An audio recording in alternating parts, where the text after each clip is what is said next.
Hai guys, perkenalkan nama aku Sky Rio, biasa dipanggil Sky. Dan pada kesempatan kali ini, Sky akan mempresentasikan sebuah analisis singkat terhadap sebuah karya klasik oleh Chopin, Etude Opus 25 nomor 3. Yuk. Nah, sebelum kita lanjut ke analisis yang lebih mendalam terhadap karya yang kita akan analisis, yuk kita pelajari sedikit mengenai biografi dari Frédéric Chopin. Frédéric Chopin lahir pada tanggal 1 Maret tahun 1810 di sebuah desa kecil yaitu di Zelazowa Wola, Kabupaten Warsawa yang kini merupakan bagian wilayah Polandia. Ayahnya, Nicolas Chopin, adalah seorang imigran yang berasal dari Prancis dan bekerja sebagai pengajar dan tutor privat bagi keluarga-keluarga bangsawan di Warsawa. Sementara ibunya, Justyna Krzyzanowska, adalah perempuan Polandia yang memperkenalkan musik kepada putranya sejak usia sangat dini. Pada tahun 1811, keluarga Chopin pindah ke Warsawa setelah Nicholas berhasil mendapatkan posisi pengajar bahasa Prancis di Lyceum Warsawa, sebuah institusi pendidikan bergengsi. Nah, kemampuannya yang sangat luar biasa ini mendorong keluarganya untuk mendaftarkannya kepada musisi profesional pertamanya, yaitu Wojciech Zwini, seorang pianis berkebangsaan Ceko yang dikenal dekat dengan keluarga Chopin. Pada usia 7 tahun, Chopin telah berhasil mempublikasikan komposisi pertamanya, yaitu sebuah polonaise dalam G minor, dan setahun kemudian pada usia 8 tahun, beliau berhasil tampil di depan publik untuk pertama kalinya dalam sebuah konser resmi. Nah, prestasinya yang luar biasa ini tentunya langsung mendapatkan pujian luas dan beberapa kalangan menyebutnya sebagai Mozart baru dari Polandia. Nah, pada slide kali ini kita akan membahas lebih dalam mengenai analisis musikologis karya ini. Nah, kita mulai dari tonalitas dan tangga nada, di mana etude ini ditulis dalam tangga nada F mayor, sebuah pilihan tonalitas yang menciptakan kesan yang cerah, pastoral, dan ringan. Berbeda dari etude-etude Chopin lainnya yang cenderung menggunakan tangga nada minor yang lebih dramatis. Nah, dari sisi harmonik, Chopin menggunakan pergerakan akor-akor diatonis F mayor sebagai bagian utama komposisi. Namun, secara cerdas, beliau mengisipkan modifikasi harmonik dan chromatic passing tones yang memberikan warna tersendiri. Nah, perjalanan harmoni etude ini bergerak melalui dominan C mayor, subdominan B flat mayor, dan sesekali bergerak ke harmoni nada tonal yang lebih jauh sebelum kembali ke tonik, sehingga menciptakan alur harmoni yang terasa organik dan mengalir. Nah, ritme dan pola lintas ritme, di mana etude ini ditulis dalam birama 3/4, namun tantangannya sebenarnya terletak pada interaksi ritmis antara tangan kanan dan tangan kiri yang menciptakan pola cross rhythm atau polyrhythm. Tangan kanan memainkan figur dalam kelompok 3 not, triplet atau grup 3 dalam satu ketukan, sementara tangan kiri memainkan not-not yang secara ritmis, bersilangan atau tidak jatuh pada hitungan yang sama. Nah, hasilnya adalah efek ritmis yang terasa seperti melayang atau berputar yang sangat relevan dengan gambaran kuda yang berlari dengan irama galop. Nah, selanjutnya kita membahas tekstur dan polifoni 4 suara di dalam karya ini, di mana kehadiran 4 suara yang berbeda dalam etude ini harus dimunculkan secara bersamaan oleh satu orang pemain piano.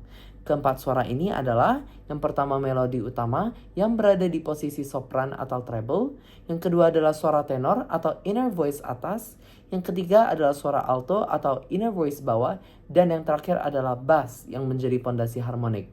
Itulah yang menjadikan etude ini bersifat sangat polifonik. Selanjutnya kita akan membahas pada bagian teknik pianistik gerakan lateral tangan yang digunakan dalam etude ini. Nah, figur teknis utama dalam etude ini adalah gerakan lateral atau menyamping dari tangan yang harus dilakukan dengan lincah dan ekspresif. Dalam setiap frase, tangan bergerak keluar atau outward atau melintasi wilayah keyboard yang cukup lebar, menuntut presisi dalam penempatan jari sekaligus kelancaran dalam perpindahan posisi tangan. Chopin menghendaki teknik yang menggunakan rotasi pergelangan tangan secara fleksibel, bukan sekedar perpindahan posisi lengan yang kaku. Selanjutnya, yaitu tempo dan karakter, di mana etude ini ditandai dengan indikasi tempo allegro yang dalam konteks ini tidak berarti sekencang mungkin, melainkan berkarakter hidup dan bernyawa. Tempo yang terlalu cepat justru akan mengorbankan kejelasan 4 suara dan pola cross rhythm yang merupakan inti dari etude ini. Selanjutnya di poin bentuk dan struktur, di mana secara struktural, etude Opus 25 nomor 3 ini menggunakan bentuk ternary atau ABA yang sederhana namun efektif. Bagian A mempresentasikan tema utama dengan figur ritme galloping yang khas dalam F mayor. Bagian B yang berfungsi sebagai bagian kontras bergerak ke daerah harmonik yang lebih jauh dengan intensitas yang berbeda. Dan pada bagian A merupakan repetisi dari tema awal yang diperkuat atau dimodifikasi menuju penutupan yang kokoh di tonik F mayor.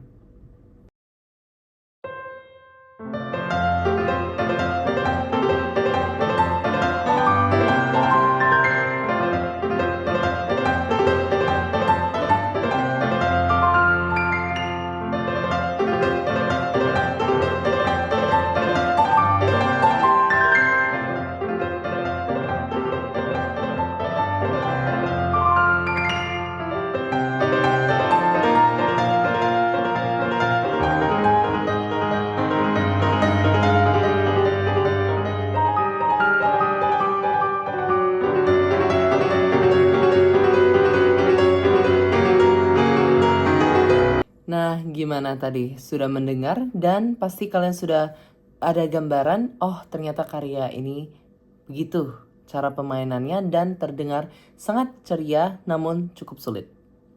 Selanjutnya, Sky akan membahas lebih mendalam terhadap analisis partitur, di mana sebelum Sky mulai, pada bagian partitur setelah Sky warnai beberapa warna, dan Sky akan menjelaskan terlebih dahulu deskripsi warna yang Sky gunakan, di mana biru muda merupakan istilah musik, ungu muda angka yang terdapat dalam partitur, kuning muda merupakan clef, coklat muda notasi, merah muda not setengah atau semi staccato, hijau olive muda yaitu aksen, hijau muda dinamika, merah muda tua res, biru tua pedal, merah motif 1, jingga motif 2, coklat tua motif 3, lavender perkembangan motif, ungu tua motif 4, hijau tua tulisan chord. Nah, untuk bagian chord, Sky telah menuliskan setiap chord di bagian atas bar di bagian partitur agar memudahkan para pembaca untuk dapat membaca setiap chord yang telah Sky tulis di partitur ini.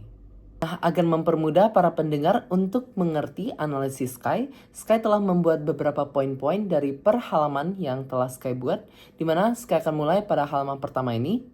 Pada poin pertama terdapat 120 BPM yaitu allegro, tempo yang cepat dan penuh riang serta dimainkan secara lincah atau berenergi yang digunakan dalam karya ini.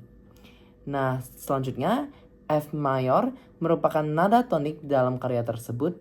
3/4 merupakan time signature. Terdapat pada warna merah muda tua merupakan quarter rest atau istirahat satu ketuk. Angka seperti 3, 4, 2 yang berada di atas not merupakan tanda penjarian yang perlu diikuti. Selanjutnya, tanda titik di samping not menandakan not tersebut ditambahkan setengah ketuk. Selanjutnya, tanda lengkung yang menghubungkan not merupakan phrase mark. Leggiero, teknik penekanan tuts piano secara lebih lembut agar karya terdengar dimainkan dengan lincah dan jernih.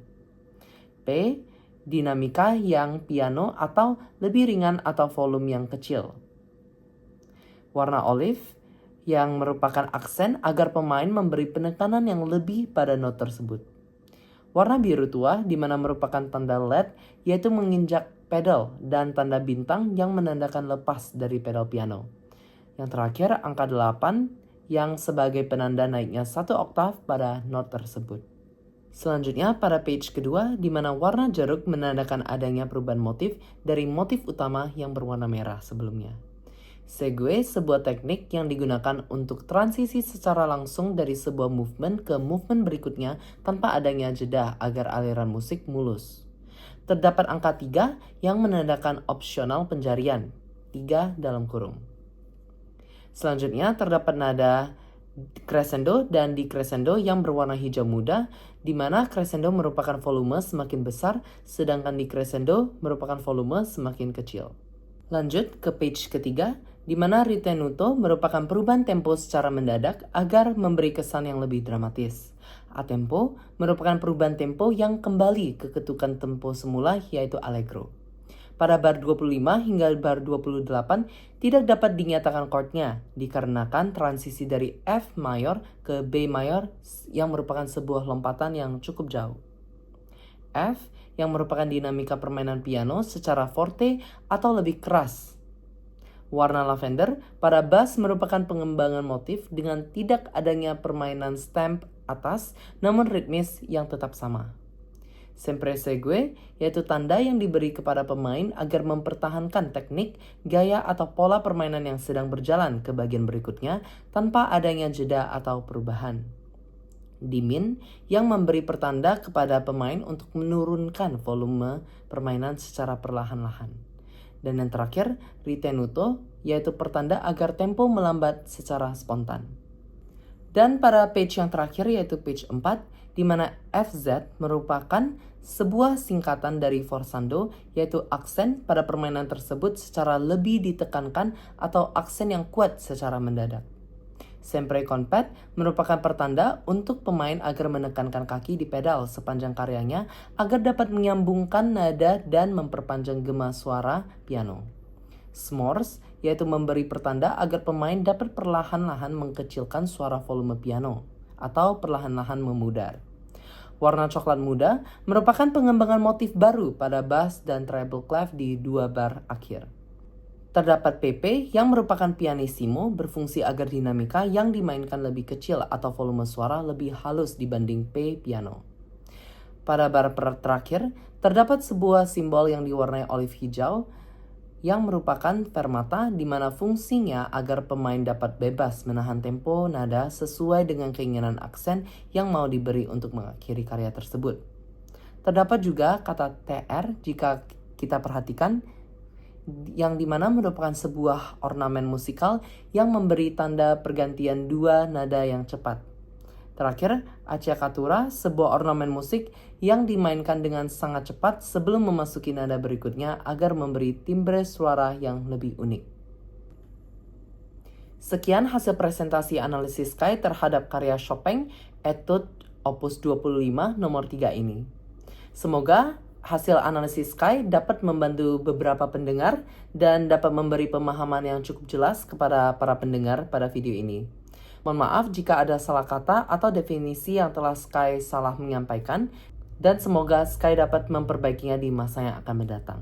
Thank you, see you.